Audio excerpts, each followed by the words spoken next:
Welcome to the 2-year anniversary of your Marvel Strike Force Weekly News Update. This week, I am joined by Remanx, and for our main event, we are joined by the creative director for Marvel Strike Force, Jason Bender, and we are asking him a lot of hot topics about the bugs, red stars, real-time arena, bottlenecks, catch-up mechanics, and a lot more. And we're going to, before that, we're going to discuss this new arena store, the new raid season milestones, and the Falcon and Winter Soldier event. And a bunch more.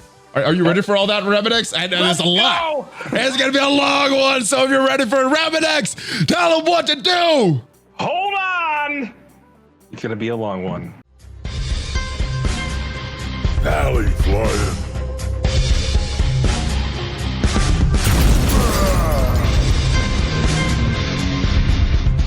Oh, welcome back to the studio, ladies and gentlemen. I am ValleyFlyin. This is my brother Remanx, and we're here for your Marvel Strike Force Weekly News Update. This is the 2-year anniversary of the show, and joining us later is going to be the creative director of Marvel Strike Force, Jason Bender, answering a lot of questions that has been on the mind of the community for a while. Before we get into that, how have you been, my brother?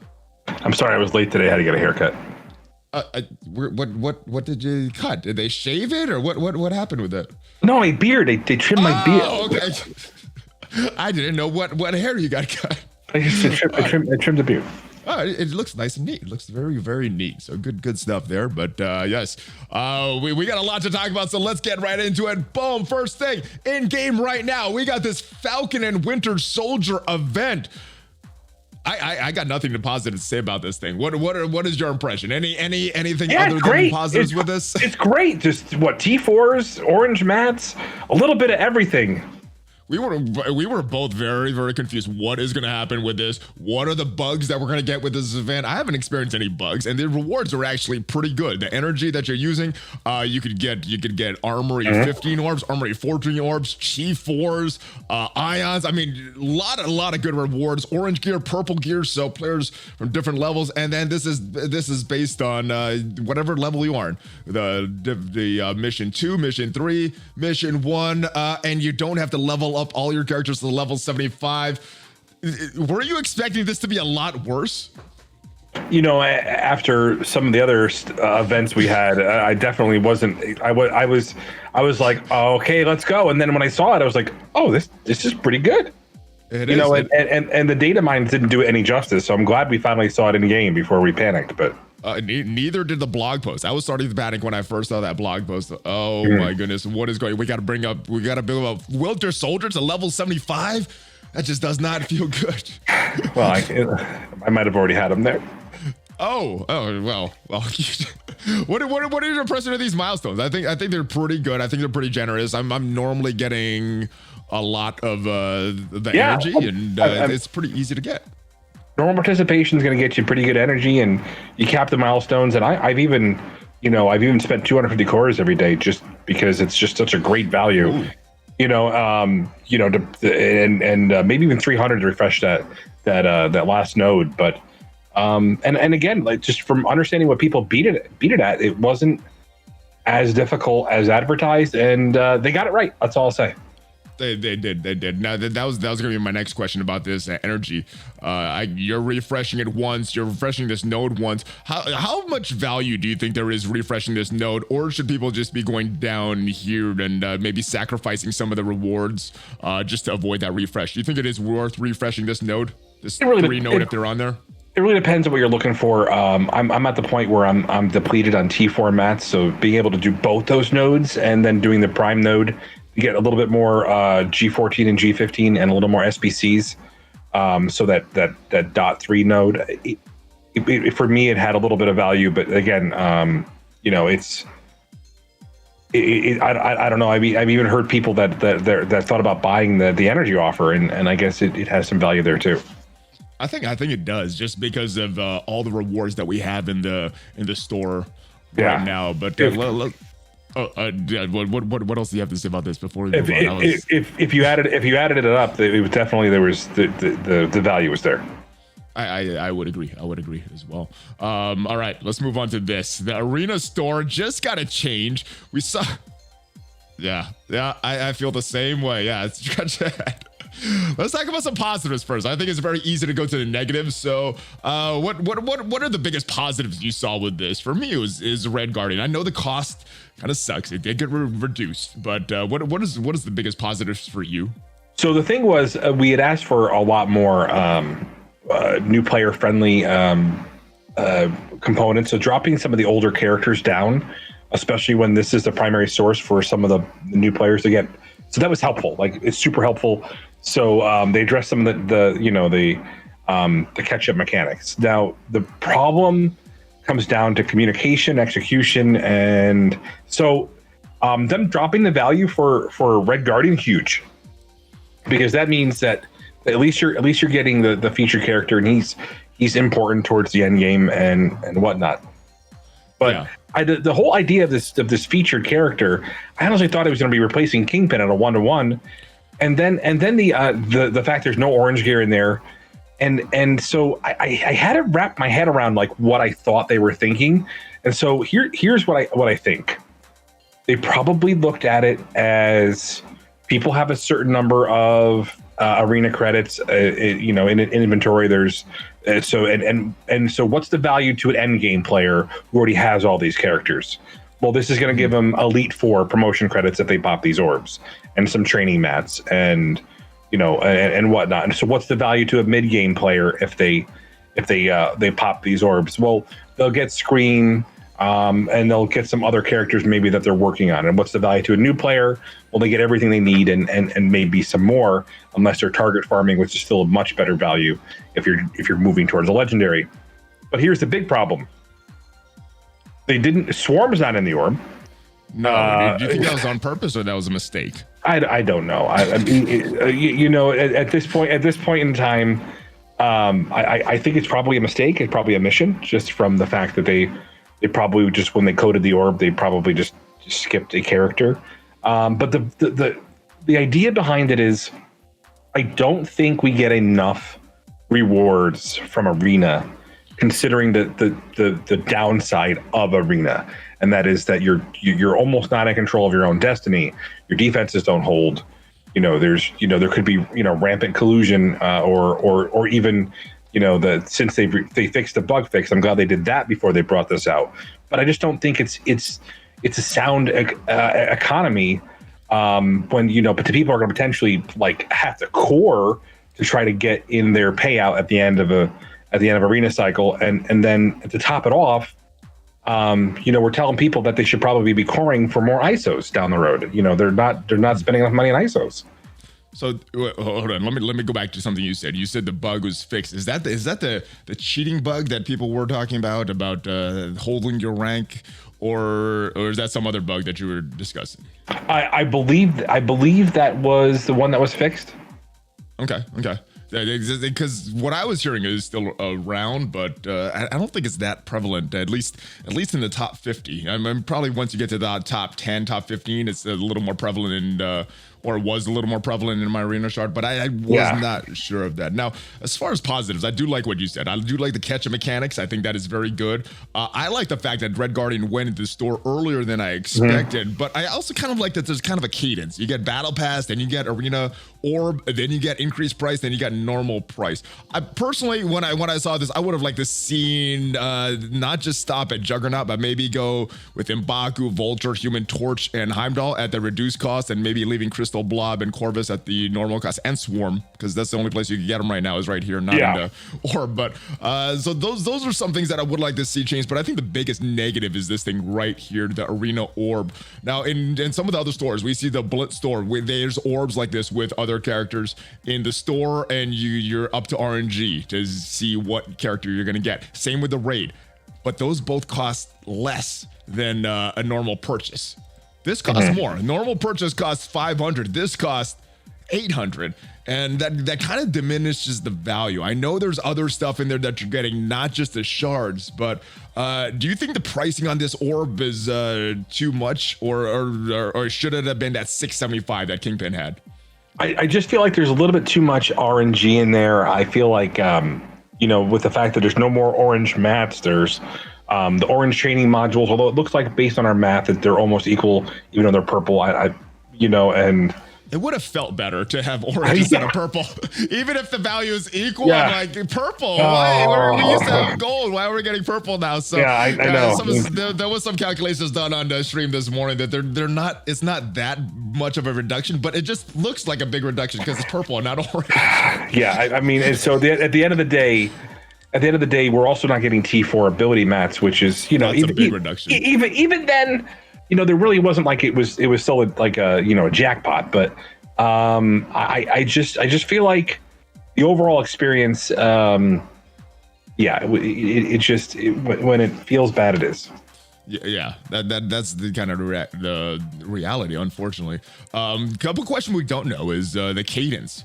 This whole thing could be a very positive thing if the cadence gets sped up from the characters getting released, getting their battle pass, getting to this arena orb, going through this increased. And if they're going through that cadence pretty quickly, I don't see this increased cost and that arena orb as that bad. But if it's going to take 6 months, a year to get through this, then this is a big nerf to the store. What do you think they're going to do as far as the cadence of characters moving through this store? So if this follows, the next RTA character would be. It was supposed to be Red Guardian. They switched it up. They switched it up. Yeah. So, I guess we'll have to see what's in the RTA next time, and then we'll know what's going to go to the arena store by ahead of So we'll have to wait and see. I guess we're getting close to the end of the season here, and we'll have to see. Now we did already record the interview with Jason, and one thing he said that kind of stuck with me is they threw a lot of stuff out and see how the community reacts. They've already reacted with this. They've already reduced the cost of that increased character shards from 1250 to was it 975 or 950? So just it was a lot more than that. It was what 1250 to 975. Is that it's about a 30% reduction. Okay, so they've already reacted, and he just said they're in discussion about discussion about this, about changing some things and potentially changing some things, discussing what should be their course of action. So I guess we should expect things to be bad when they're released, and then hopefully there's enough feedback to get things fixed. But I guess that's kind of their what do you call that, standard operating procedure at this time? Yeah, it's one of those things where obviously they don't have to do anything with the Falcon and Winter Soldier event. That was very good. They clearly have to take another look at the arena orb. Do you expect them to be re-looking at the Blitz and the Raid Store also? I think there's probably going to be a need to change up some of the economy, and we'll cover some of that in the interview, I guess. Okay. Let's talk a look about the other thing that happened this week. Is we got some new milestones for the raids, and very, very controversial. I know with some of these milestones, not everybody is gonna hit it, and we've discussed this at length. What do you think is the proper place, the proper raids that a person should be at, and they're starting to get Silver Surfer shards? Ultima 7 seems like a decent place, right? So Ultima 7.5, and I think you were getting 7.5. You can get up to 14 by doing some .2s and some .3s by mixing them up. Yeah, but a lot of people in like Ultima 1 and stuff are missing out. Who do you think should be included in that group that should get some Silver Surfer shards? Because obviously they need to cut the line somewhere. So where do you think that line should be drawn? So the idea behind this is I think this is a carrot. It was meant to bring us to not be complacent with what we were doing for raids. The idea was this was a carrot they dangled in front of us that said, all right, these guys aren't experiencing this content. We need them to go experience our raids. And so the raid season rewards were rebalanced, and then Silver Surfer was eventually built into that. And I think what that does is help gauge, I think, interest in endgame content. And unfortunately, it shaked up alliances. It created a bunch of havoc among members and the community. Already reeling from RTA and some of the concerns that the bugs that are repetitive, just kind of it felt bad again. Rodius did create a calculator for raid calculator. Well, I'll give you that link, Val. You can throw it in the video. It'll help you decide what you can run. And I do have a video on that as well to kind of walk you through how to use the calculator, so you can figure out what you could do. Gotcha. Now, go back to my question. Where do you think that cutoff line should be? Ultimate 7. Do Greeks 4.1, 4.0?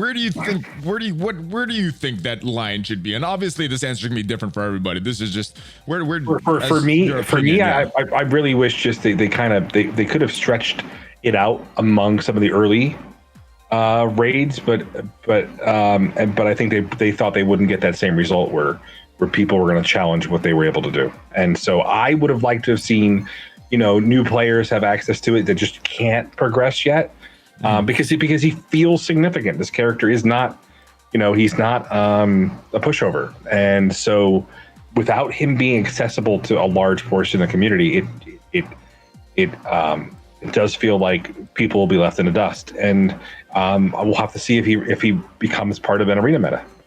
Yeah, I think he will, but how many players are going to have access to them, and what is going to be the release method after these 15 seasons? Because in the blog post they said this is Silver Surfers in the raid season milestone rewards for 15 seasons. No clear indication what's going to happen after that. Let me know in the comments though. Where do you think the cutoff line should be for people unlocking Silver Surfer towards the end of this event? How many shards should they be getting per season based on what raids? Where is that cutoff line for this? But moving on, brother, we had a trailer for Shang Chi come out. Looks very good, and sets some stuff up possibly for Falcon and Winter Soldier coming up later this week. But any characters you think are coming to Marvel Strike Force based on what you saw in the trailer for Shang Chi? Well, I would be surprised if we didn't see Shang Chi, and if we didn't see some of the other characters that surrounded him, but a specific owner of the 10 rings, that would be amazing. The Mandarin. Oh yes, we'll talk about speculation for something else coming up. We do have to give you spoiler alerts for that. But I think Shang-Chi Mandarin is very likely. There's the bad guy with a fist. I can't remember his name off the top of my head, but that's another big villain in there. There's a villain with a mask, another potential villain coming to the game. So let me know who you would want to see, guys, from that Shang-Chi trailer. Yeah. If you've seen it, who would you want to see coming to Marvel Strike Force? And let's get some spoilers now. We sort of talked about this, but if you guys have not seen up to episode 4, is it episode 5? Episode 5. Episode 5 of Falcon and Winter Soldier, then there will be some spoilers. So jump forward in the timestamps to the Jason Bender episode. The interview. We're gonna talk about a lot of things. But what was your reaction to Falcon and Winter Soldier when you saw that episode? It was wow. I mean, there was a lot of stuff going on. It was some validation of what we thought was going to be. It's like, what is Agent 13 up to? Wow. Val is in there. So I forgot about her. Yeah. How did you forget about her? I don't know. Maybe I wasn't as big on Elaine as everybody else was. There was people hyped about Elaine. Julia Louis-Dreyfus. She has other roles besides Elaine. She played the Veep. Anyway, so she was the neighbor in Christmas Vacation. Yeah. Wasn't she also like Clark Gregg's ex-husband or ex-wife in a series? Possibly. I don't know. It's a whole Marvel connection thing. Anyway, but yeah, yes, she could. Do you think she's evil or good? What direction do you think she's leading John Walker towards? An interesting direction that should be fun. Hopefully they do a spinoff, and we'll have to see. If you guys don't know the comics, go take a look at Valencia, and you'll get some pretty cool. A background story, and then start digging into that. Do you think she's working for the government or the power broker? I think she has her own agenda, but we'll have to see. Okay. Other point. We brought this up talking about Shang-Chi Mandarin. is the big bad guy there. There was a lot of people suspecting Mandarin is the power broker in Falcon and Winter Soldier. Also some references to I think it's called Madripoor. I'm not sure if I'm pronouncing that correctly. Madripoor, Madripoor seems very likely. Is the Mandarin the power broker? I think that's possible, and that would definitely lead into the movie, and it could also have been Agent 13 as the power. I think that was my suspicion before the trailer. But it's out of character. They released a trailer or before the final episode. I think they did that for a reason. My mind is now shifted towards the Mandarin. It's very possible that'd be a good lead into the next set of the movie. And I think the timing does make sense, but we'll have to see next week. All right, it looks like we're gonna get a big showdown with Falcon and the Flag Smasher Carly. What do you think is going to happen there? How do you think John Walker fits into this? He's making a shield. I don't think it's made out of vibranium, but he's making his own shield. Big 4-way fight between all these characters.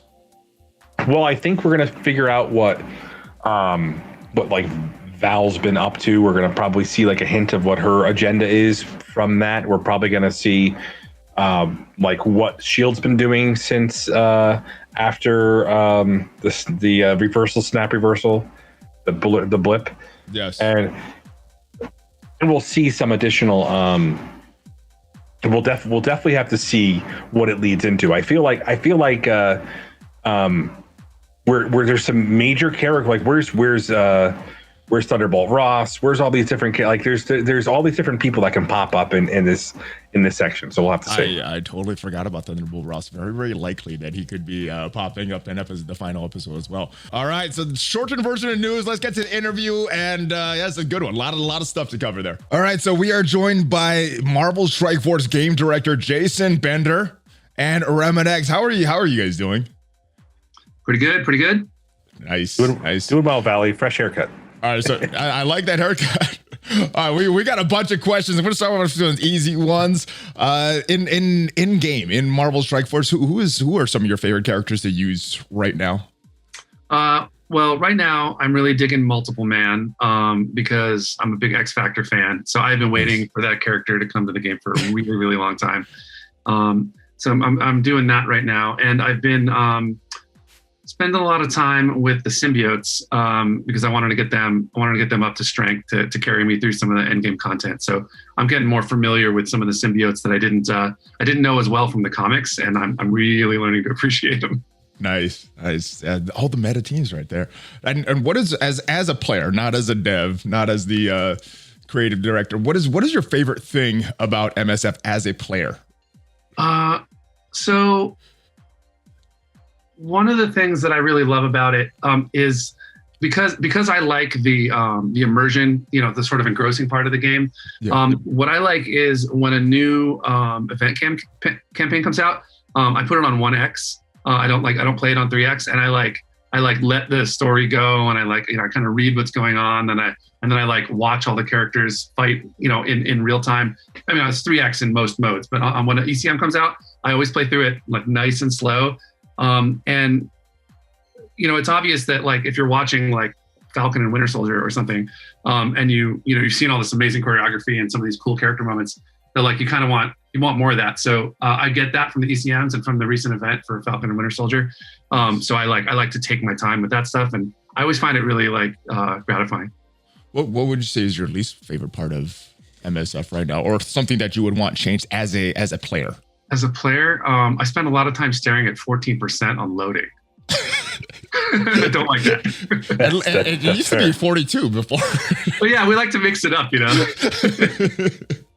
And before we get into some of these more harder questions, how much has the quarantine and the changing of the schedules of some of these movies and TV shows really changed the plans over at Scopely, Marvel Strike Force, and what you guys wanted to do with this game? Well, the quarantine kind of wreaked havoc on team communication and stuff like that. So we had to like change the way we work to make sure that, we didn't drop too many balls between people. Because normally, like if you can tap someone on the shoulder in an office, it's easy. So that was tough, but we're good at it now. It took a while. And then the movie schedule completely upended the apple cart. Like we had awesome plans. We had all these characters. We had to like move characters out. We had to rebalance teams. We're still doing that because we're still trying to adjust to the schedule. But now that WandaVision and Falcon and Winter Soldier are are out and they're good, we're kind of back on track. So we still have to figure out what's going to happen over the next year with like movie theaters and that kind of thing. But as a movie watcher, I'm pretty comfortable that a lot of these movies come out on on demand, on streaming, and that stabilizes the schedule for us, and that makes our lives a little easier. Because you have to understand that like it's hard to balance teams against the current meta, and if we balance a team and then we delay them for 6 months, like all that balance work, which takes weeks and weeks, is just gone, right? Because it's useless. So you have to come back and you have to redo the whole team, and that's just a ton of effort. So it'll be nice to get clear of a lot of that.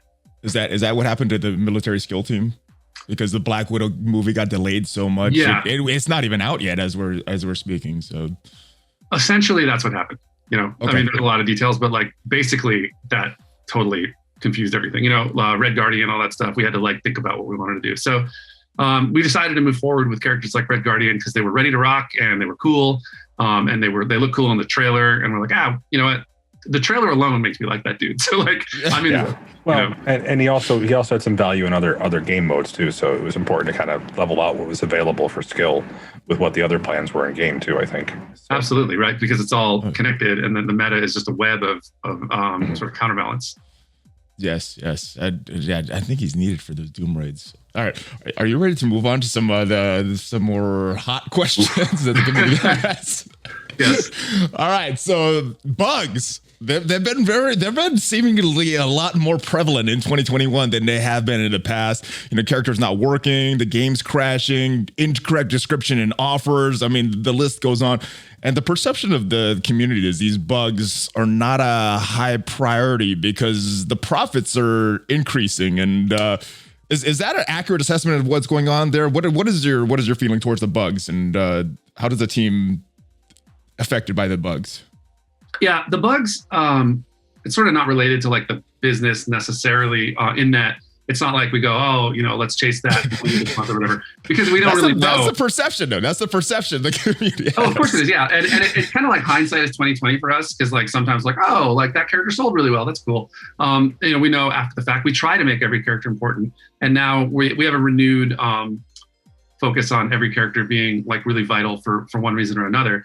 And we'll talk more about that, I think, when we get into the economy questions that people have. But the bugs, what happens is, broadly speaking, we focus on them for a while, and then we do features, and we kind of like take our eye off the ball, and the bugs creep up. And some of them are just completely random and surprise us, and it has nothing to do with process. It's just random. But then sometimes we sign up for a lot. Maybe our eyes are a little bit bigger than our stomach in terms of just content and the amount of stuff we're putting into the game. And then every now and then we have to like slow down, push like a cool feature we want to do out by like a couple months to go back and focus on technical stuff. That literally happened yesterday. Someone's like, well, this is going to come in pretty close on the schedule. We really want it for this release, and we know players want it, but it's so close that it might introduce bugs. And I was like, that's the last thing we need. Like, I was like, take that time, slow down, and like fix stuff. Like I'd rather have it next release than broken. So our focus is shifting back to bugs because, of course, as players, we experience it too, and it's like infuriating. And then every now and then something super random, like the Thor bug. It took us like 6 months to like figure out what the heck was going on, because it was really obscure and inconsistent. But we finally killed it. But it took like forever. It was really annoying. Oh, I'm glad that one got solved. What do you think should be done in the future as far as transparency and accountability with the prevalence of these bugs? Well, it's a dialogue, because we want to hear about the ones that are annoying people, right? Because we play on whatever devices we have internally, and we play the way we play. Yeah. But if you're on a different device, or you have a different team you're using all the time, there's so many weird things that can happen. We just need to hear like what's annoying people, and that helps us like decide what's important, right? Because we need to know, like, do people want a new feature more than they want bugs fixed, or they're like, it's bearable, we really want this thing we asked for. Like, it's all just sort of a resource issue.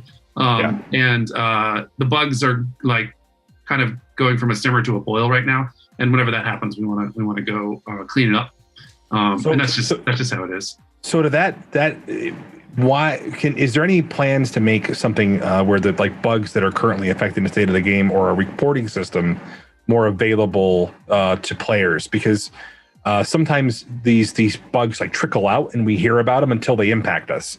And so something like the Thor bug being 6 months old, and then these new players are building up their wave 1 Avengers, and then they're encountering the Thor bug and unable to complete content. So that's the concern that I think a lot of the community has is we want to help figure out the bugs and identify them, but there really isn't a system in the game at this point. Yeah, it's not really in the game.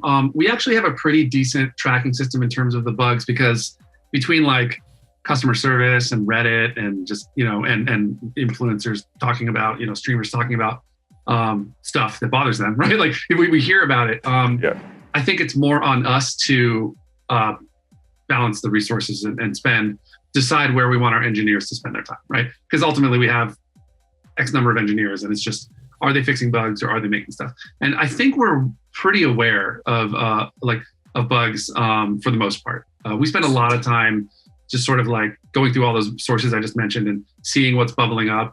We have all kinds of tools for that. So I think we're okay, but if people feel like they need an easier way to get them out there, that's something we can look into. Well, I guess my concern is, as a player, like if something like the Thor bug and I knew about it, I would either plan around it or work around. There's nothing like in-game visible, like a current bugs, like a news section. Like it's something that. That's something that we have like intermittently like wanted to put into patch notes and stuff like that, and put into like sort of release inbox messages. So it's possible that we could get back to doing a little bit more of that, because we internally oftentimes we do it anyway, right? So we might consider putting some of that more into the inbox messages. One thing that's really helpful is when like alliances kind of put the word out, right? I'm not like meaning to put this on the player. This just happens to be really effective. Is when like the players in the alliance who are really leaders and who know what's going on, when they're talking about it, that's how a lot of people find out. I think it would be great if the inbox messages were like really clean and accessible. And that I think we've alternately sometimes have decided to put more energy into that than others, and it might be something to get back to. Yeah, I know with previous releases, every time around the release, there's bugs and there's like a known issues and then like a status update on some of these things. But for some of these longer time bugs, there's not really a way for players to know, oh, this is the Thor bug or the Black Bolt bug is still existing and what is being done on that. Is that something that you guys have talked about and wanting to give the community access to, like the status of all the bugs and let them know this bug is going on, so maybe we could change the way we're playing until this gets solved and what is being done at that point? Yeah, I think the Thor bug taught us a lesson about that, right? Because we tried to fix it, and then we kind of like took a second to like look at other things, and then we realized that we have to go back to it. I think we learned that people cared enough that we needed to tell people what was going on and where we were. So I think we put some of those like, I think we were pretty clear about that in some of our blogs and stuff. I see no reason why we wouldn't continue that with things that are like really frustrating and lingering. Now, just it seems like a lot of these bugs they're coming from different places. Some is gameplay, some is offered, some is just misprints and descriptions and things like that. What in your opinion needs to be done to fix the process and methodology you guys are using to assess and and fix the bugs at a quicker rate, or catch them before they're even released to the public? Yeah, the only thing we can really do is slow down. Because the technical answer is that the way we put these things into the database is kind of an old system, and it's pretty fragile, which means that like it's really easy to introduce bugs, but it's also incredibly expensive to refactor the system. So like that would be like, okay, months of engineering time not going towards features and other stuff, or even other bug fixes. So really like we have to sort of like, I think we just have to slow down a little bit and like take our time and breathe. And again, sometimes we speed up a little bit too much, and then sometimes we slow down, and we're always adjusting our velocity. And right now it seems like we want to like slow down and get our feet under us a little bit. because the technology is not making it easy on us. It's very prone to bugs, just because it's like old and busted. You know, So you know, things probably will continue to break if that's the case. Yeah. But you know, some things seem to get fixed very, very quickly, and other things seem to take a while. I mean, I'm not sure if the Black Bolt passive is still fixed at this time, but what is the system you guys use to prioritize which bugs get fixed right away and which ones will be addressed later? It's basically, you know, how much it's impacting the player base, right? So there are some bugs that affect like a lot of people, that obviously, like, the more people affected, the more we care about it. But there's some bugs that affect a lot of people, but nobody really cares. And then there's some that like really screw the metagame, right? Like, where you're like, well, this is the intended counter to this thing, and it's in all of our high competition places. So that gets to be more of a priority, because, you know, if Yondu breaks, like, it's probably not a priority, right? As much as I love Yondu, he's not like meta. So you know, if there's something like Black Bolt, or we just, you know, rebalance Thor and he's back in the top of the meta, those things become more important because that's where the action is. So it's kind of a combination of like how many people are affected and how and where it's happening. Gotcha. Yeah, And good. and as far as the quarantine, we talked about this as far as movie releases. Is not being able to walk to somebody's office and say, hey, can you fix this? Is working remotely affecting the amount of bugs and the ability to catch these, or is that totally separate? It definitely was a lot more at the beginning. I think I can safely say this is true of virtually every tech company, right? You know, where engineers and designers and everybody have to talk to each other. It was really hard last summer to adjust. We're getting a lot better at it. We have about a bazillion Slack channels. We have, and basically whenever like an issue becomes really acute, you know, a new Slack channel pops up until we fix it. So we are getting better at it, and I think we're way better now than we were, like, say, in like August, September.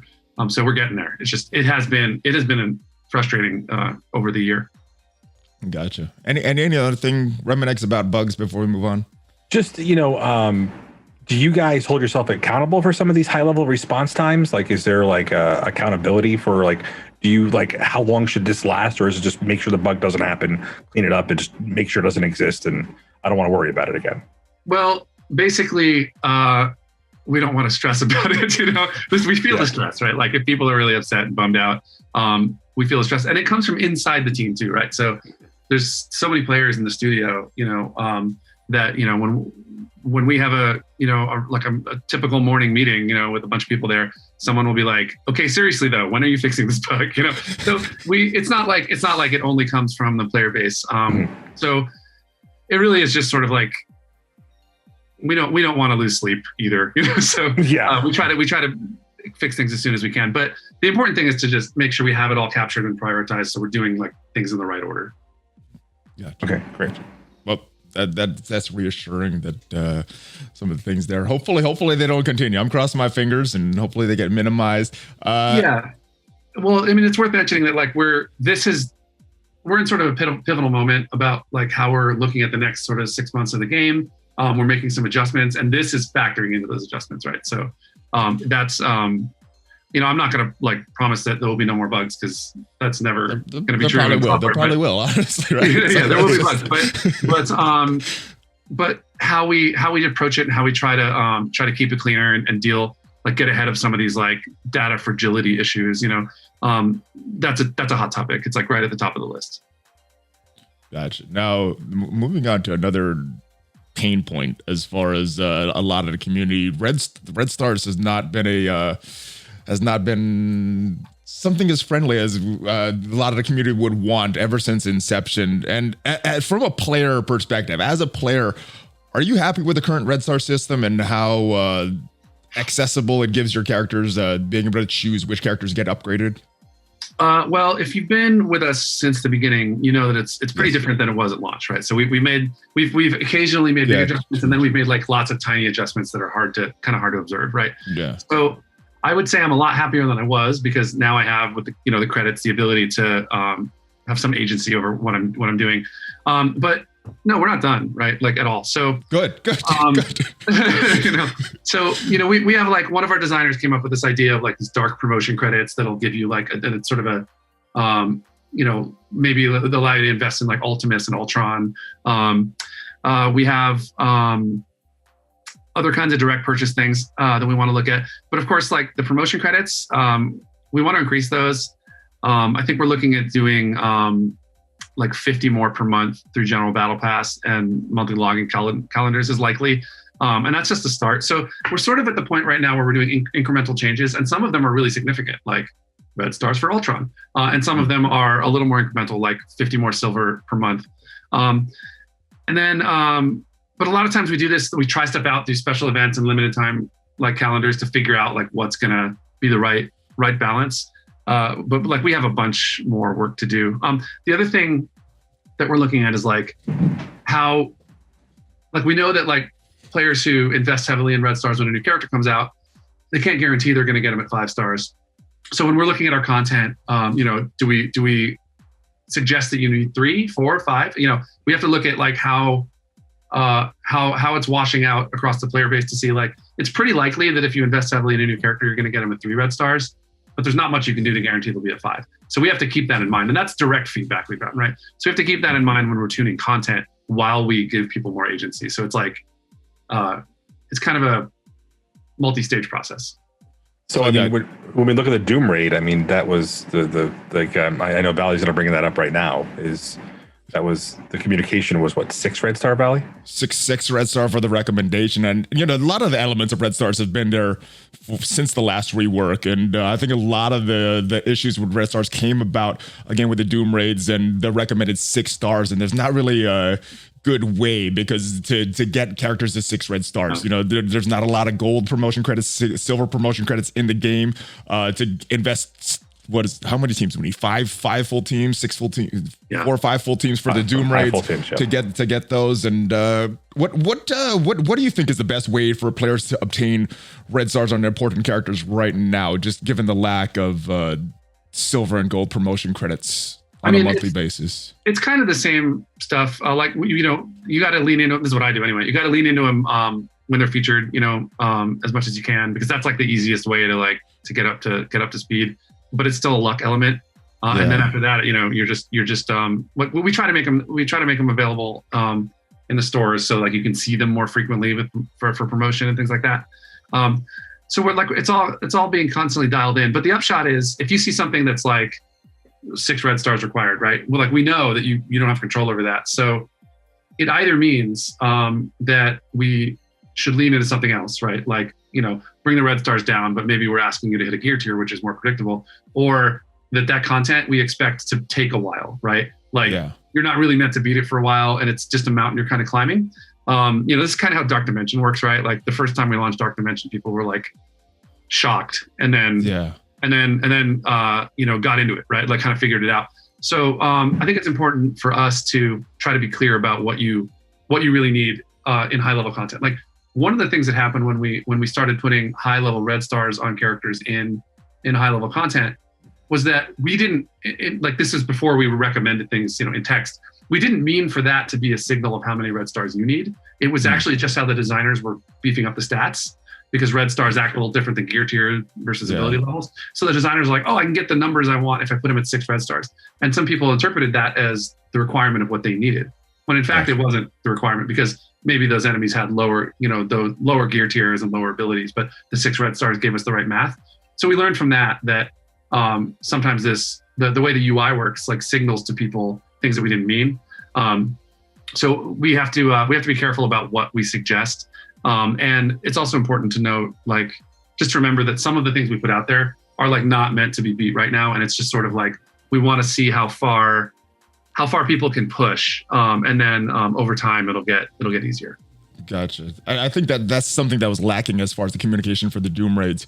I think we got first notice of it on a Friday, and then that next Tuesday it was launched in the game, and you're like, whoa, I don't have 6 red stars on these characters. I don't know what to expect. And I think that's where a little bit of the disconnect came from in the Doom raids in particular. Just it wasn't stated previously that it was something I had to prepare for. And what was it, 3 days notice we got for it. But yeah, it can be a shock to the system when we drop stuff on you. And sometimes it's a fun surprise, and sometimes it's like cold water to the face. So it's kind of hard to tell which one it's going to be. Oh.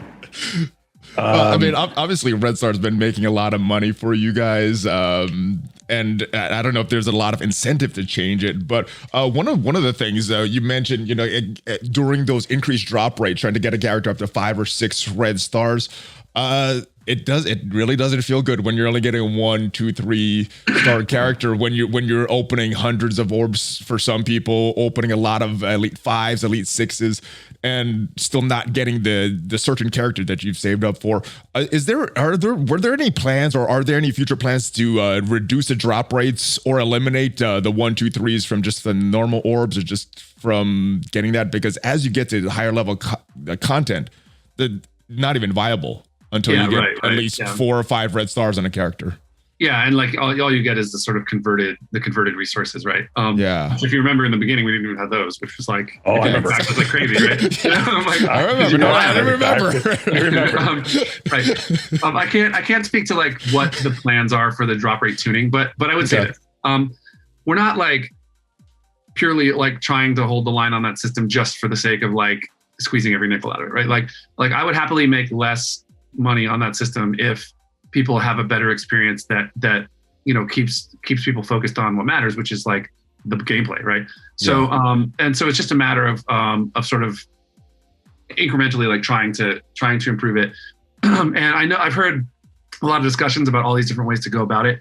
I don't have anything like super up to date about like what the real numbers would be, but everything's on the table, and it's like it's worth talking about, right? Like we should keep this. If something doesn't feel good in the game, you should keep talking about it, because then that keeps us talking about it. Gotcha. Yeah. All right. So just one last thing is, I think ISOs are probably something that has to enter into that red star conversation. It's basically they kind of level out the system, and I really think ISOs were probably one of the best game implemented things in there. And so do you think that that's part of the hesitation, is because of the effect that ISOs are having, that you want to kind of see how the community balances their roster with ISOs and red stars? Well, it wasn't.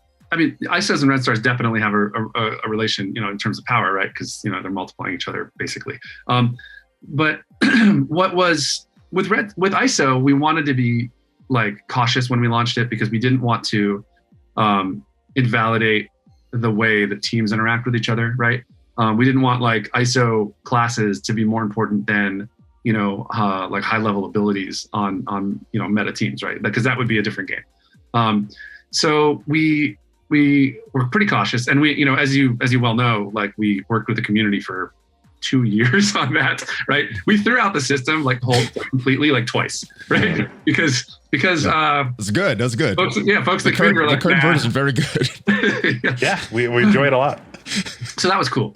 Now the question is like, what's next, right? So we have big plans for ISO this year, and as ever, we're not like taking crazy leaps forward because we don't want to upend the balance, but there will be a lot of additions to the ISO system, and that gives us an opportunity to change up the economy a little bit in terms of availability and chasing certain things. So we're looking at all of that right now, and people are kind of running the numbers on how much ISO people have, how they're distributed, and what teams are being used. So that's all being sort of collated into the next iteration of the system, and we've been working on that for a couple months, and it's a big deal. Nice. Well, I hope ISO Blue turns out as good as ISO Green did. Yeah, and the thing about ISO Blue, all of ISO, and really everything in the game, is we don't like to nerf stuff. It would make my life as a designer a heck of a lot easier if I could nerf stuff whenever I wanted to, because I could get this game, and Zach and the combat team could get this game balanced faster. But if you spend a lot of time and money on something, we don't want to invalidate that, right? So we tend to be a little bit cautious because it's easier for us to buff stuff because that feels better than buff here and there rather than nerfing things that you put a lot of energy into. And also there's an emotional component, right? Like if I like multiple man, I don't want to see him nerfed. It just sucks. Yeah. So we are trying to be cautious, but that means that when it comes out, it's the first iteration, right? And then we need to feedback, right? And then we'll make some adjustments. And we've talked about stuff like adding classes to ISO, right? And we don't think we're ready for that yet. We don't think that's what the game needs right now. We would love to do it. We have some really cool ideas. And if you played in the playtest or heard about the playtest, you know that there were classes in the playtest that aren't out there now, right? So as much as we want to do that, we're much more concerned with making sure that ISO Blue keeps the metagame like interesting strategically and fresh and doesn't like blow stuff up. Gotcha. Now, one of the new exciting game features I was excited at the time was real-time arena coming to the game. I'm a fan of the real-time PvP. It didn't really translate as well as I hoped. I think as well as the community hoped. As a player right now, are you playing real-time arena? And I am. Are you having fun with it?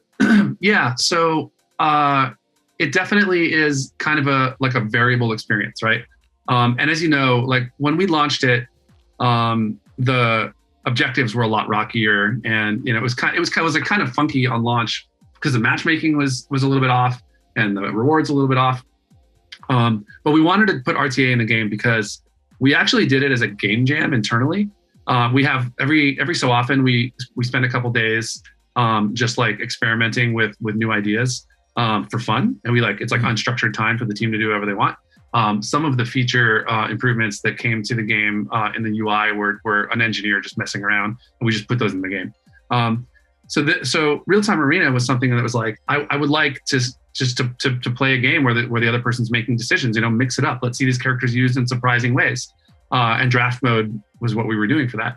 And you've played draft mode, so we knew that was fun, and we knew that some people were going to love it, and then some people were not going to like it because it's stressful fighting another human being, and like it really tests your strategic skills, which maybe people are a little bit more into just let me grind raids, like let me build up this one team and get repetitive action. This is a lot more variable. It's a lot more intellectually challenging. Yeah. But we wanted to try it because we thought it would be fun, right? Like frankly, right? Because a lot of people internally liked it. So then what happened was we put it out there, and some people loved it, some people didn't. And then we're like, okay, how can we make this feature better for the people that like it, less painful for the people that don't, and overall feel good if you're just kind of hitting auto and grinding. Yeah. So when we launched it, we had this like get 500 knockouts, right, over the course of like several weeks. And we figured that like people would kind of do the math and be like, oh, you'll just work your way towards it. It'll be cool. But what ended up happening was, you know what happened? People were like, no, I got to get those 500 right now, right? Yeah. That's how we play the game. Well, the problem was the rewards that were behind it, but that's yeah, you got to do it right now. Like the rewards are there, and so that wasn't great. so we were like, so we wanted to fix that. So that's a flavor of stuff that we look at to like make it a little bit more fun on the day-to-day. So we're going to the most recent pass, if I'm remembering the numbers correctly, emphasizes dailies and front loads the rewards to sort of bring down the overall number of battles you have to do, and it makes it a little bit more of a daily kind of rhythm. We've done one version of that, and we're still kind of dialing it in. It's just a little bit more generous, and that should be a little more fun. The other thing is that we're still working on matchmaking, right? Because and we're also working on objectives. So if I'm chasing a particular objective and you're chasing knockouts and I run into you, I might just get my butt kicked. Another thing that might happen is because this game is about meta teams, right? This team is kind of the rock, paper, scissors answer to that team. I might just get bad luck because I might come in and you might have a team that counters me really well. Yeah. So that's where bad matches come from, and good matches come from we're both chasing objectives that are sort of compatible, and we get this really surprising build, or we have an even match that's like really interesting. Like, so the experience is kind of like you crack it open, you see who your opponent is, and you kind of analyze whether, for me anyway, whether that's a match that's going to be competitive, and then I like really focus on the ones that I think are going to be really good. But if I'm going to annihilate them or they're going to annihilate me, I'm likely to just get auto. So we're just trying to make it so that that gets a little more even. And so some of the objective changes, may give you a little bit more flexibility in the teams you can build, so you don't end up building teams that are like definitely going to get stomped. So that some of that stuff is on the way. And then because of the meta team part, right? Like the draft mode has an advantage. If I load into quick match and I have the answer to your, if I have the paper to your rock, you're kind of screwed. Draft mode is a cool answer to that, because there's a whole other part of the game which tests your strategic knowledge, and in some cases tests your roster. And that basically sets up like a whole different game. And then sometimes that means that I'm going to beat you going in because I made better choices.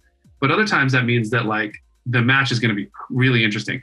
So we would love to do some draft, but we also know that it takes a long time, right? It takes a couple minutes to put the thing. It's kind of like, it's a lot of work because it's like, it's an intellectual test, and it's a match of wits, right? So what we're probably going to do is run like a simplified slightly sped up draft mode as an event. Like, so the Mojo event has little gaps, like it'll come offline and then there's a couple days and we'll go back online.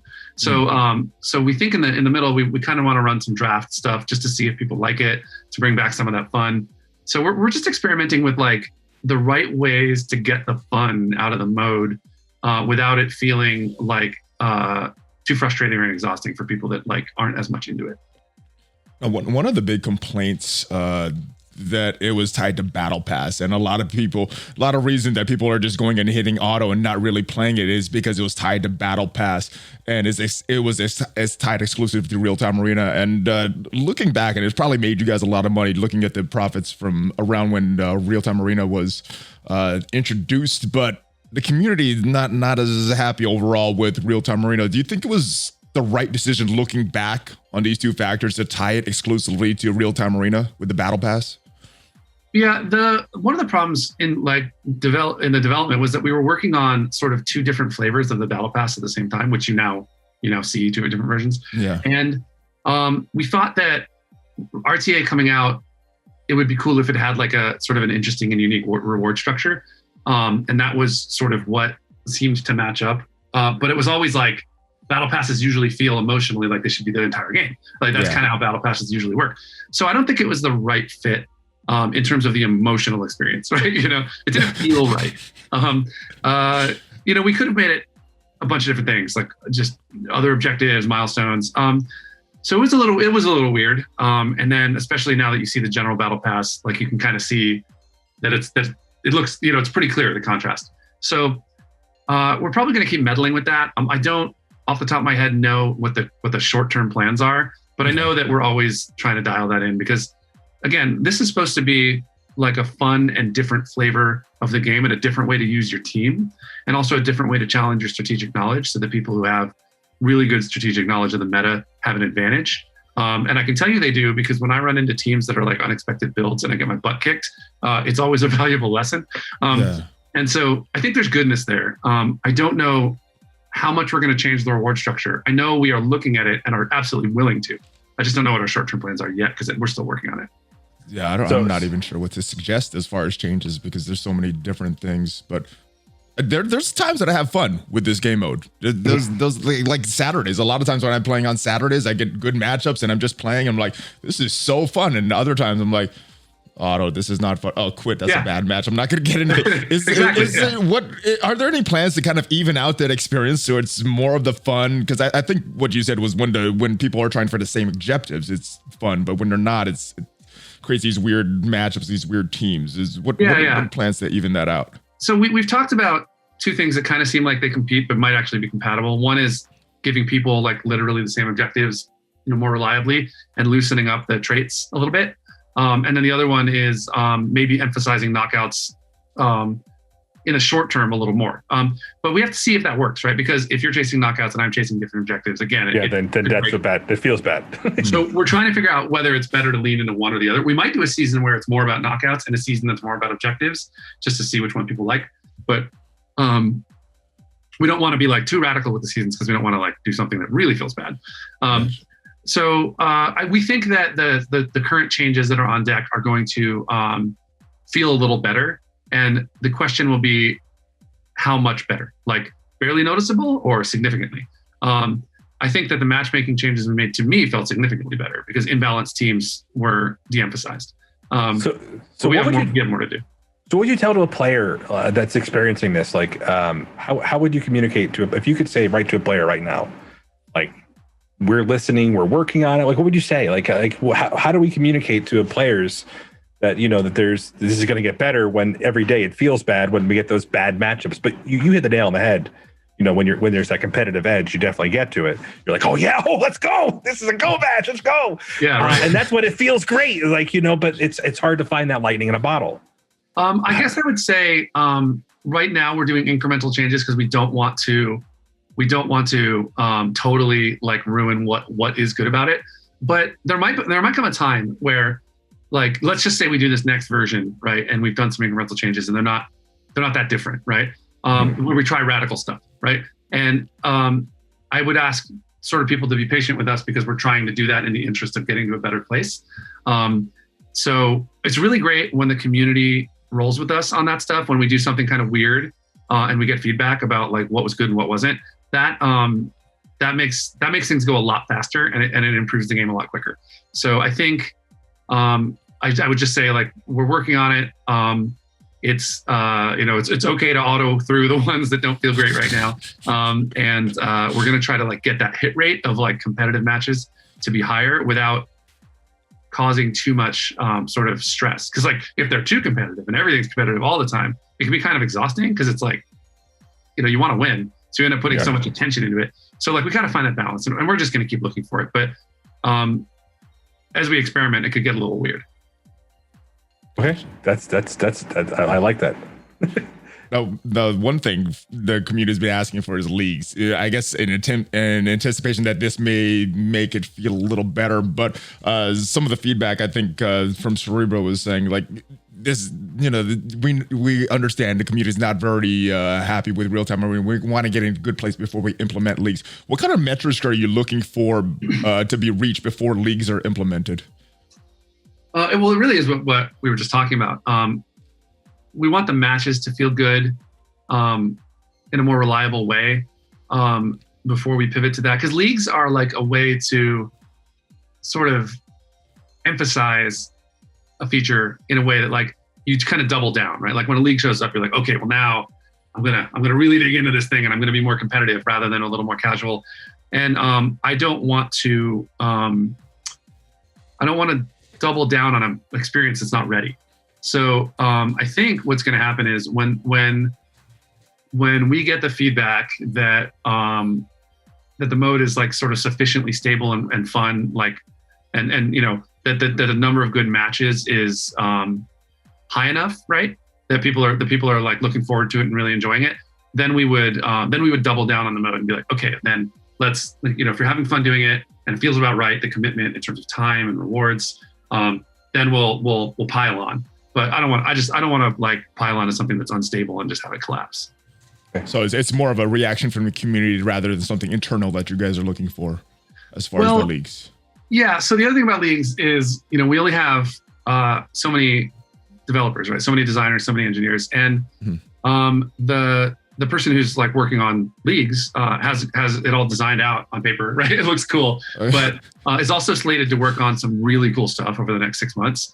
And I kind of would rather fix the experience of RTA and get it better, and then get a jump on that next cool thing. And then when that's kind of looking good, come back to leagues to give ourselves time to like make the experience better. That's how I'm thinking about it schedule-wise right now as we look at the roadmap, because we are doing a big pass on the roadmap right now, and just because of all this feedback. So as we look at it and we shuffle things around and we decide, how much is bug fixes, how much is feature tuning, and how much is new stuff, I think leagues is looking like something we want to wait on for a little while.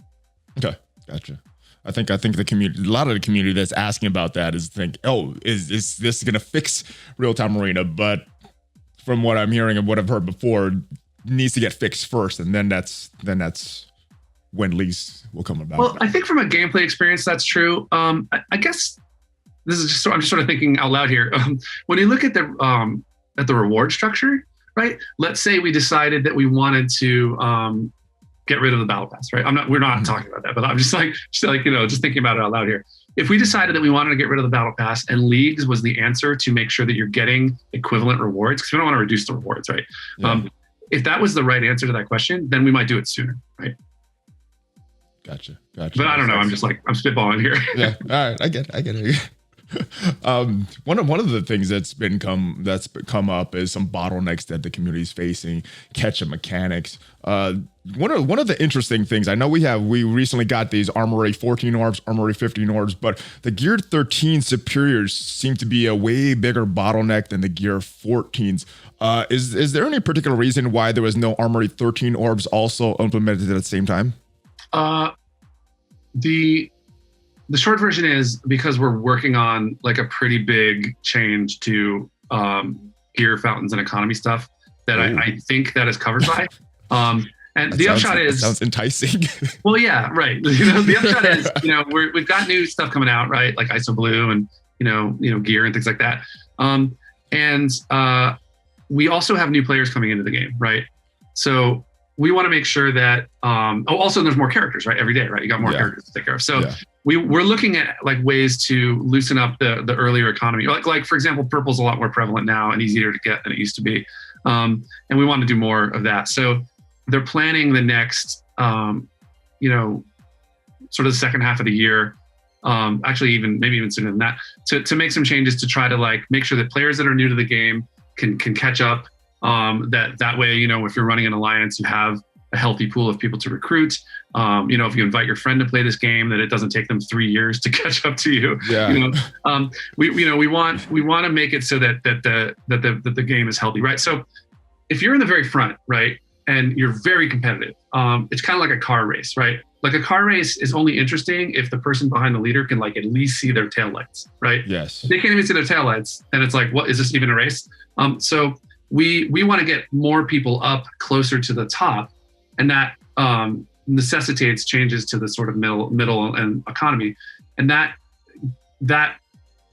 butts up against Gear Tier 13, right? So Gear Tier 13 would be included in that. So I'm being a little bit vague because this is incredibly complicated, and I don't want to put words in the mouth of the people who are working on this. But the upshot is we want new players to get there, and we want we want the chase to be focused on the cutting edge, right? Like the people who are competing at the very top. That's where we want you focused. And again, Gear Tier 13 is not where we want you focused. So that ought to be cleaned up, basically. Nice. Good. Nice. That's good feedback. That is good. That is looking good forward feedback. to seeing what that comes with that. But another solution that's been proposed by the community is offering some replayability for the Dark Dimensions. Obviously, there's probably a lot of dev time that goes into making these, but most players, they'll play through it twice, never go back to it. Has there been any discussion of maybe making it replayable for minimal rewards, maybe as a catch-up mechanic, maybe a way to reduce some bottlenecks, and also to get players to play this anymore? Is that something that's ever been discussed? And I love that idea. We've thrown it out there here and there. It's great. And what it makes me think of is something that I've wanted to do forever, is bring ECMs back, like old ECMs back with new rewards, right? So there's old team up events, which on rare occasion we've brought back. I think we brought back the Miss Marvel team up event at one point. And then like I want to see old ECMs because there's story there. Like there's new players who are playing through the game who just don't have big chunks of story. They've never seen it, never can. And that's not cool, right? So yeah, they can get the characters because we've made them readily available in other places. But like there's no reason that we wouldn't run those again and put different rewards on them, except that it's one more thing that takes time, right? So I think that something like Dark Dimension fits in exactly the same way, right? It's like, what can we do to make it fun to just go through it, and play through the old stuff with the new toys. It's really like some people on occasion have done it for fun, and it's hilarious bringing like new meta teams to old content and just destroying it. That could be really fun, right? So, but think about it. Like, remember the old Diablo rifts, and so challenge mode, like make it go up a challenge mode, like a slider mode. That would be so good. Totally right. So that kind of stuff. That Diablo kind of system was the original inspiration for Raid difficulty dial. It's implemented differently, and we're always looking at ways to make that better. But the principle is the same, right? Can I crank up the difficulty, challenge myself, and get some rewards because frankly the content is fun. So from where I'm sitting, that's the stuff that I'd love to do more of. Like that's super fun, right? It's really appealing to me as a player. Yeah, definitely. I think do it with Dark Dimension 4. Don't do it with Dark Dimension 3. Just don't touch it. Please. Two was fun too. Two was fun too. Four's fun. One at a time. I had hair when I started Dark Dimension 3. All right, so you mentioned a bunch of different characters, and one thing you always ask, there's been several level cap increases over the course of this game. There's been a few rebalancing of orbs. How often does this get looked at? Is it every time a rebalance happens, or what is the how often do you guys go back and look at orbs saying, oh, this gold in a gold orb was pretty decent a year ago, but now with all these characters, new level cap increases, and then same thing with the training, the ability orbs, some other orbs. How often do those get looked at? Pretty constantly. It's always in the conversation. Okay. So we're always trying to figure out like where the pinches are and where they're not, right? So training mats, for example. Some people have tons of training mats. I do not.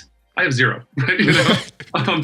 I need them desperately. But like some people, the way they're playing, are getting training mats faster than they're getting like characters they need to train. So we kind of look at different player populations and who's getting pinched by what. Like it's okay to be like kind of pinched by gear and then like, oh, I need some gold too. But it's not okay to be like so pinched on something. I say not okay, but it's generally it just doesn't feel good to be so pinched on something that like you feel like your hands are tied.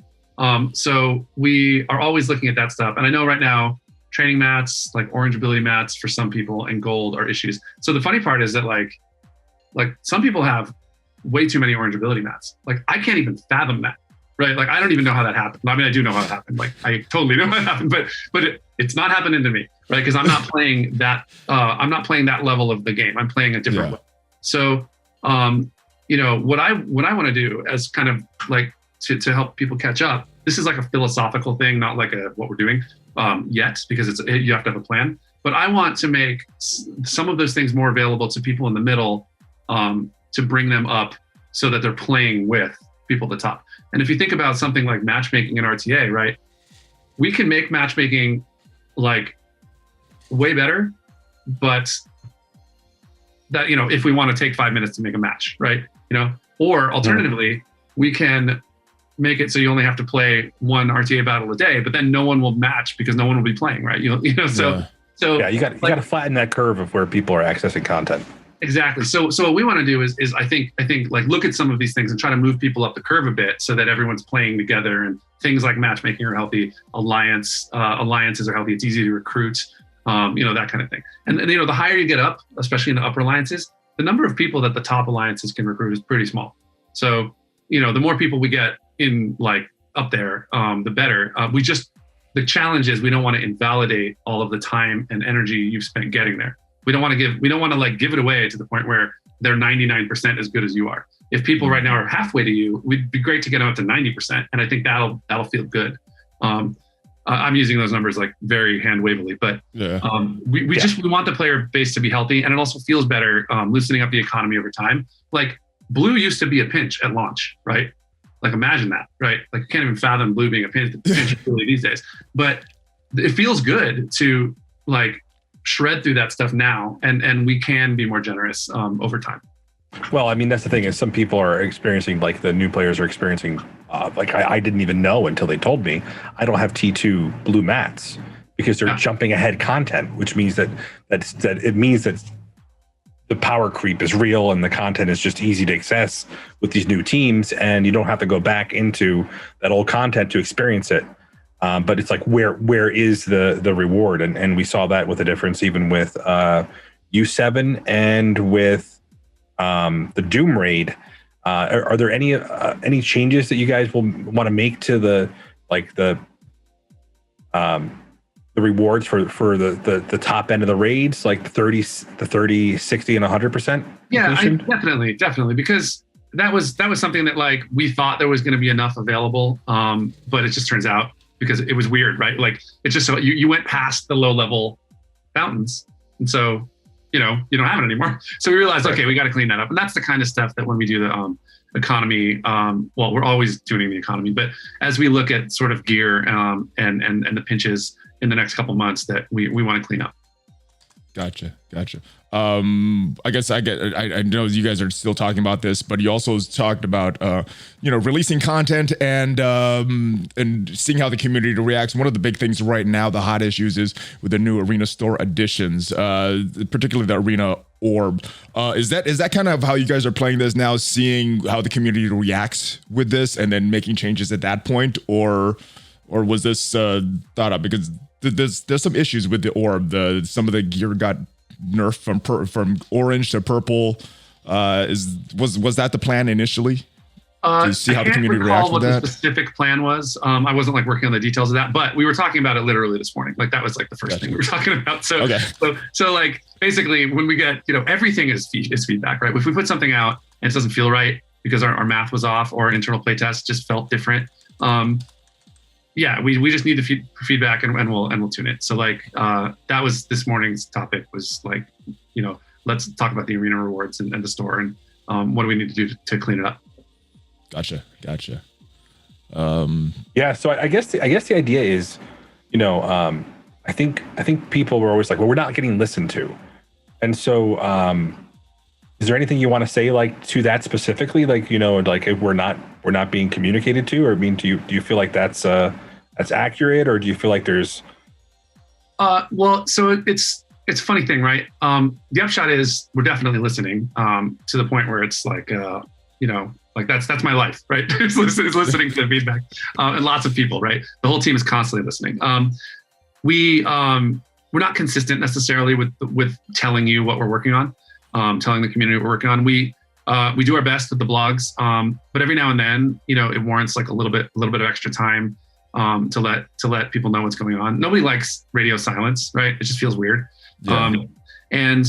Also, there's different sort of levels of feedback, right? Like there's sort of ongoing issues that sort of like over time boil up, like the Thor bug. Then there's like ongoing systemic things like the life of red stars, which has changed over the years.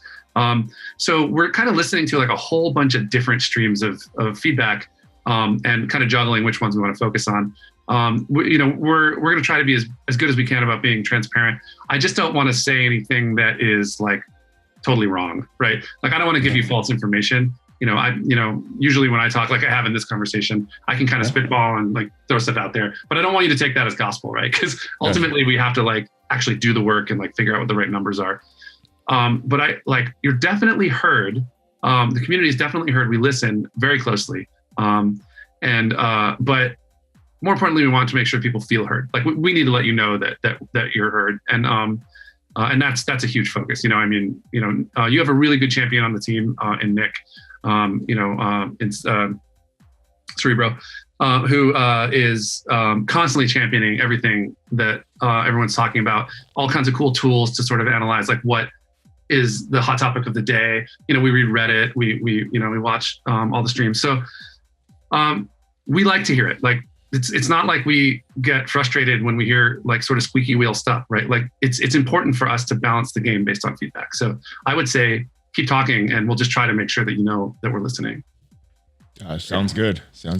In September of 2019, we went out to the Foxnex offices and they talked about trying to make all these characters usable. And so far, AIM got a rework, Hydra got a rework, Merch got a rework, some of the hand got a rework. Are these characters going to get usable in 2021? Hand, Ravager, Nebula needs some love. She hasn't really been usable for ever. So is that something that you guys are also looking to, or is your priorities kind of shifted? Yeah, so there's my opinions that I bark at the dev team, and then there's the poor beleaguered people who have to do it. So right now what we're focusing on is making the characters the new characters useful, so we don't have anyone that you would be considered to be skippable. So it's really, really important for us to try to do that. So we slowed down a little and are just really focusing on that and doing our best to make that work, right? And we're also, that includes the new modes that we're thinking about making. We want to make sure that those are cool places to use characters so that there's like, we can spread them around, right? Because you only need so many war defense teams, right? Yeah. And and making war defense teams is kind of a bummer because you don't get to play with the character. It's like I want. Oh yeah, that's my biggest pet peeve is when they say war defense. It's a bummer, right? Like Taskmaster. Exactly. But I brought up, I think it was last week. I was like, hey, when are we going to do the Ravagers? And the question is sort of around like, when is there a movie coming out soon enough that we should wait or not? Right? Is it far enough out, as far as we know, like that we should do something now or not? And sometimes stuff gets moved around. Like Red Guardian came out anyway. We have we have some people, some candidates for the hand that we're looking at that we really like. I really like the Ravagers. I mean, obviously they're useless, but I like them conceptually. I'm a space fan. You can see I've got Hans Blaster back there, so we want to do something with them, but it's just a question of like when. The Ravagers are way overdue, the hand got a little bit of love, but they're once again in need of love. So. I guess the upshot is I wouldn't say anything for this year, but I'm constantly pestering the team to try to find a way to do it. Nice. I'm glad somebody's pestering them to get them done. And the team has all kinds of ideas about like who you would add to Ravagers, who you would add to hand, and like we have a list as long as my leg of characters that we want to do, and everyone has their favorites, right? So. There's an advocate for every character in Marvel you can think of, right? That's how you got Swarm. Yeah. Okay. Nice. that's great. Cool. Well, thank you for your time, Jason. Anything else you want to share with the community before we wrap this up?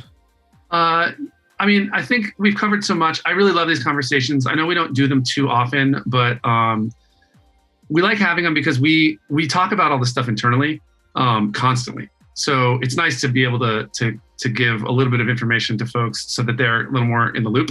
I really appreciate you guys taking the time.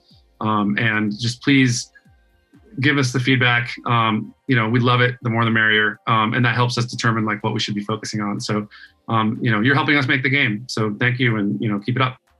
All right. Well, thank you. And as far as the feedback, best places, Reddit, Discord, YouTube, Twitch, wherever you're happy to DMs, customer service. I like skywriting. That's a good one. Skywrite. All right.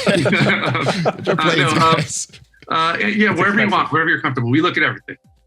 Okay. Awesome. Well, thank you again. All right, Remanx. That was fun, right? That was a fun interview. Yeah, it was definitely fun. What was your big takeaways, brother? So I think that the thing about it is, I feel like they're listening, and I think the problem that we really face is we want to know we're being listened to, and I think there was an acknowledgement of that really hit home for me. Specifically saying, that I was really frustrated with the game myself because I felt like it just wasn't being listened to. And I do feel like there's always going to be those feels bad man, and I think the amount of accountability he took for it and said, as a game director, you don't want to have anything feel bad, and so that resonated. And I think it's one of those things where stay tuned. He kind of delivered that message. What do you want to say to the players? And I hope people take that to heart. That's from the creative director to you. Yes, I liked it, and a lot of the issues we're bringing up, it wasn't like, what? This was supposed to be good. It's like, yeah, we know this wasn't good, and we're looking at ways to fix it. And I do like what he said. If we could go rebalance the game right now, it would be balanced, but there would be some nerfs and stuff involved. So there's a desire there to want the game balanced, to want the game in the right place. But it seems like it takes a while with all the different hoops. And one thing I was a little disappointed about the bugs. Their framework is so old that, it lends to a lot of these bugs. So I don't know if we're gonna get a big solution for it unless they totally change the entire back end of the game. But I like that they're probably gonna be looking a little harder on it. It's slowing down a lot of their releases and a lot of the content to try to eliminate this, because it has gotten bad in 2021. Well, one thing that he hinted at is that the feedback has changed their roadmap. They're utilizing it to implement it so that things feel better. And and ultimately, for a lot of people, it's not going to be fast enough. And for me, it's one of those things where okay, well, you've said it, now do it, and we'll be waiting to see. Yes, and there were a few things that we wanted to discuss, like the shiny new character skins, other things, but they weren't ready to make some formal comments. So the questions were asked. There was a lot of questions that were asked, but just weren't ready to give detailed answers. So stay tuned, guys. Stay tuned for that. We'll be getting that out on both of our channels as soon as we can. Anything else that stood out to you with that? Just I think the acknowledgement that they're looking for new ways to create fun and to find ways to make things more available. And it's an ongoing discussion, and that they definitely, it's one of those things where we could probably say, hey, look at all these great things that the game's been doing, but it's overshadowed by bugs. Yeah. Overshadowed by confusion. And so some of that was revealed in the interview, and so I hope it gives some insight as to why we've been saying this. The MCU changes. We've kind of been guessing the MCU and influx, and then the idea of all these different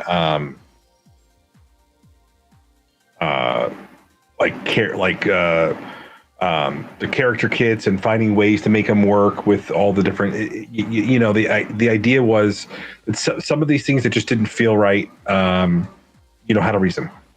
Yes. And there's a long list of characters that they want in the game, and I guess whoever yells the loudest at Scopely gets their way and gets that character into the game. So, well, I think, yeah, the Swarm. Because Swarm. Maybe that's why he wasn't in Arena Orb. That's probably why. All right, brother. It has been a long news. Happy. Thank you for joining me on that 2-year anniversary, and glad you got a special shiny new haircut for the event. Yeah, thanks, man. It's happy 2 years to you, and till the day we can meet in person, my friend. We'll be able to other than in the studio. Yeah, I get what you're saying. Oh, what, did I just spoil something for you? Like, that's perfect. Yeah, good. All right, Remanx. Thank you, my brother. Remanx streams all the time. He puts out some really, really quality content. A little different than the content that's on this channel. So make sure you check him out as well. Check out his channel. Links will be down below. Anything else you want to say before we go, Remanx?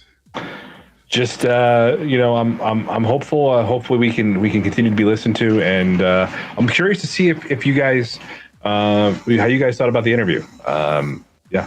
Yeah, let me know your thoughts on it. Let me know let me know what your favorite part was. And yes, I know there were some things not covered. They were discussed beforehand, but if it wasn't covered, there was a reason. So that's it. Thank you guys. Thank you for support over the past 2 years, guys. Thank you guys for watching this news video. Share this with your friends. All that good stuff, guys. Subscribe. Check out some of the links down below, and I will see you guys next time. Remanx. Give me that Hulk fist bump, brother, before you go. There it is. Oh, yeah. ValleyFlyin on Remanx. Out. Happy 2-year anniversary, guys.